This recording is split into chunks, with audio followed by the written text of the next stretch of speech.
शिवसेना एकनाथ शिंदे गटाचे जिल्हा प्रमुख आहे आणि ते महानगरपालिकेचे प्रभाग क्रमांक 16मध्ये 15मध्ये स्वतः उमेदवारी करत आहे. पण एका जिल्हा प्रमुखाच्या घरात असा पोलीस बळाचा वापर करणं ही चुकीची गोष्ट आहे.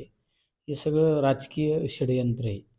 राजकीय षडयंत्रातून दबावतंत्र वापरण्याचा प्रयत्न केला. पण तुमचं राजकारण, दबावतंत्र यामध्ये एखाद्याचा जीवसुद्धा जाऊ शकतो. या गोष्टीचा प्रशासनाने विचार करणं गरजेचं आहे. काल परवा ज्यावेळेस अशा पद्धतीने पोलीस घरात शिरले, त्यांना 1-2 महिन्यापूर्वी हृदयविकाराचा एक झटका पण आला होता. त्यावेळेस ते हॉस्पिटलला ॲडमिट होते. नंतर ते या अतिशय चांगल्या पद्धतीने सावरले असताना कालसुद्धा अशीच घटना घडली. त्या गोष्टीचा मी प्रथमतः निषेध करतो, की ही जी पोलीस बळाचा वापर करून जी दहशत पसरवण्याचा प्रयत्न केला जातो, हे चुकीचं आहे. खालच्या थराला जातं हे अख्ख्या नगर जिल्ह्याला माहिती आहे. त्यामुळं सांगून किती लोकांना पटणार आहे हे मान्य नाही लोकांना.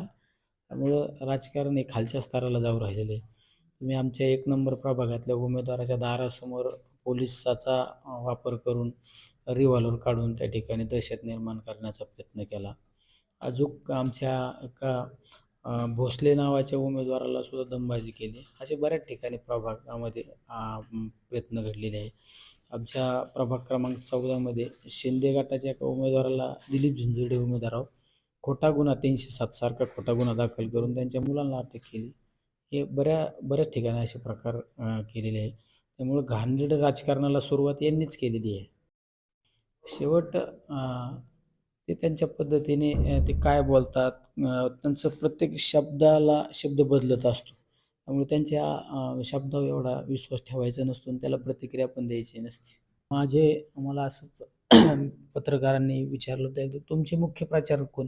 त्यावेळेस मी 2 नावं सांगितली होती. पिता-पुत्र दोघांची नावं सांगितली होती.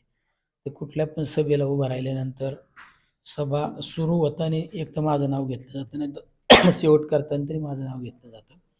त्यामुळं ते चालूच राहिलं. पहा, मी प्रत्येक व्यासपीठावरलं माझं भाषण पहा. मी कधीच कोणावर टीका करत नाही. मी कामाला महत्त्व देणारा माणूस आहे. कधी राजकारणामध्ये, समाजकार्यामध्ये कधी आक्रमक व्हायचं, कधी शांत राहायचं, हे ज्याला समजतं तो त्या राजकारणामध्ये यशस्वी होऊ शकतो. त्यामुळं नेहमीच प्रत्येक गोष्टी आक्रमक होणं पण शक्य नसतात आणि प्रत्येक वेळा एकदम नम्र होणं पण गोष्टी शक्य नसतात. त्यामुळं परिस्थिती, वेळ, काळ पाहून सगळ्या गोष्टीचा डिसिजन घ्यावा लागतो. नाही इशारा वगैरे या गोष्टीचा मी विचार नाही करीत. मी त्यांची बाईटं नाही ऐकत आणि त्यांचं स्टेटमेंट ऐकत नाही. त्यांच्यासारखे मागं पुढे हिंडायला लोकं पण मी कोणाच्या वाच ठेवायला पाठवत नाही. काही लोकांचा धंदा असतो, ते असते धंदे असतात. कोण काय करतं त्याच्यावर लक्ष ठेवा. कोणाचे फेसबुक कोणी काय पोस्ट केले ते बघा. कोणाचे WhatsAppला काय मेसेज ते बघा. हे चाळे आपण कधीच करीत नाही. त्यामुळं चालू द्या, चालतंय, चालतं हे सगळ्या गोष्टी.